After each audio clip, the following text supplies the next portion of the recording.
En este video vamos a darle resolución a este problema de equilibrio estático que nos dice: se usan 3 cables para amarrar el globo que se muestra en la figura. Determinar la magnitud de la fuerza vertical P que ejerce el globo en el punto A si se sabe que la tensión en el cable AD es de 977 newtons. Y los datos que nos dan para el problema son los siguientes. Y1 tiene un valor de 4.1 metros, Y2 de 2 metros, X1 de 4.1 metros, X2 de 3.3 metros y Z, que es la distancia del origen al punto A en una distancia vertical, es de 5.9 metros. Lo primero que tenemos que hacer en este problema es determinar los vectores de las fuerzas, recordando un poco que al tener fuerzas en 3 dimensiones, la fuerza va a ser un vector, que es el producto del valor escalar o de la magnitud de la fuerza por cada uno de los componentes del vector unitario de la fuerza respectiva.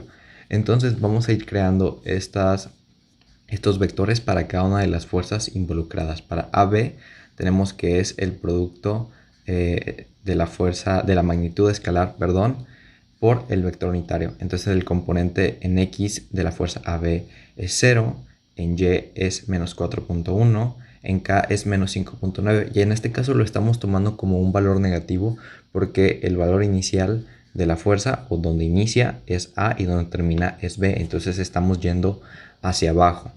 Vamos a calcular también obviamente la magnitud, la raíz cuadrada de la suma de los cuadrados de menos 4.1 y de menos 5.9 para obtener el valor del denominador.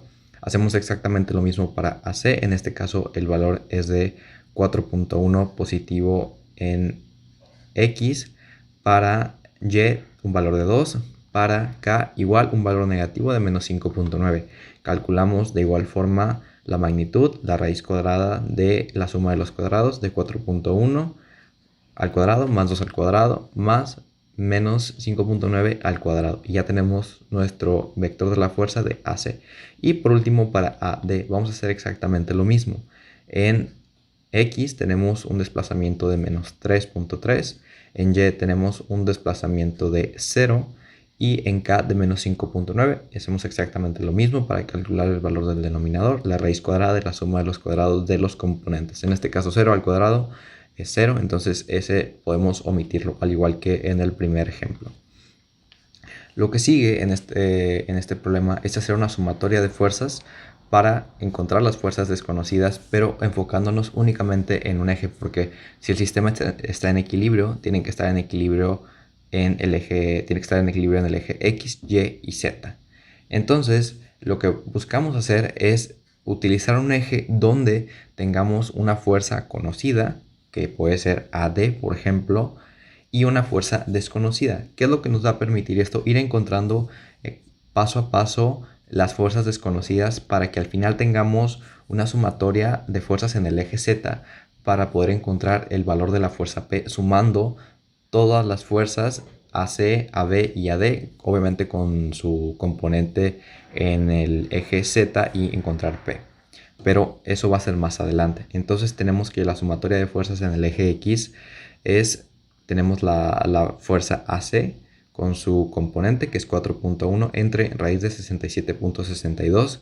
Podemos dejar o no el valor de I, no importa, porque ya sabemos que estamos hablando únicamente del eje X. Tenemos la fuerza AD con su valor menos 3.3 sobre raíz de 45.7. En este caso yo recomiendo dejar estos valores, no convertirlos a decimal, no sacar la raíz cuadrada de esto, para tener un resultado un poquito más preciso al final.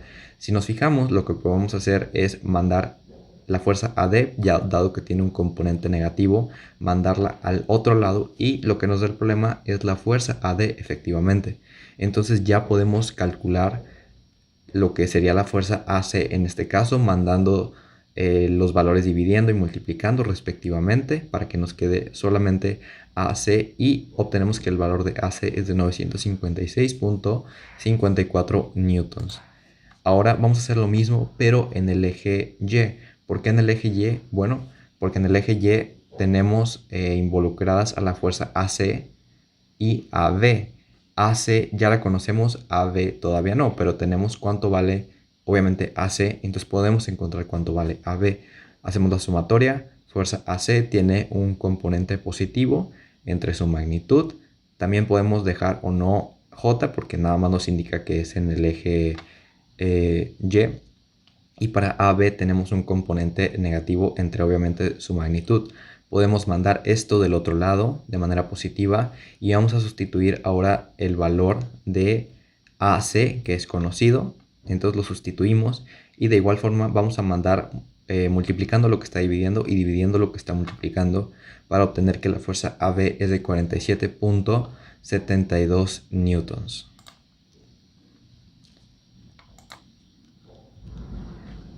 En el siguiente paso lo que sigue es una misma sumatoria, pero ahora sí en el eje Z. Volvemos a tener aquí nuestros valores de las fuerzas, que sería la fuerza por el vector unitario. En este caso no le hagan caso a esto que dice vectores unitarios de las fuerzas, porque esto es el producto de las fuerzas, del valor escalar por los vectores unitarios. Y aquí fui anotando los valores de las fuerzas que ya tenemos. En este caso ya tenemos AC, AB y AD. Entonces, para la sumatoria en el eje Z, vamos a tener que estar involucradas prácticamente todas las fuerzas del sistema. AC con su componente en Z, AD con su componente en Z o en K, como le quieran llamar, AB con su componente también en K, más P. Sabemos que P va directamente hacia arriba porque el globo va a tender a irse hacia arriba con un valor positivo. Entonces no tenemos que agregar su vector unitario porque sería irrelevante. Entonces podemos mandar la P, podemos dejarla ahí y mandar todo lo demás del lado derecho para que se quede como positivo. Y aquí es donde ya vamos a sustituir los valores que obtuvimos en los pasos anteriores. Tenemos AC, tenemos AD, tenemos AB también. Entonces, haciendo obviamente la suma de los productos de cada una de estas operaciones, obtenemos que la fuerza P es de 1873.87 newtons.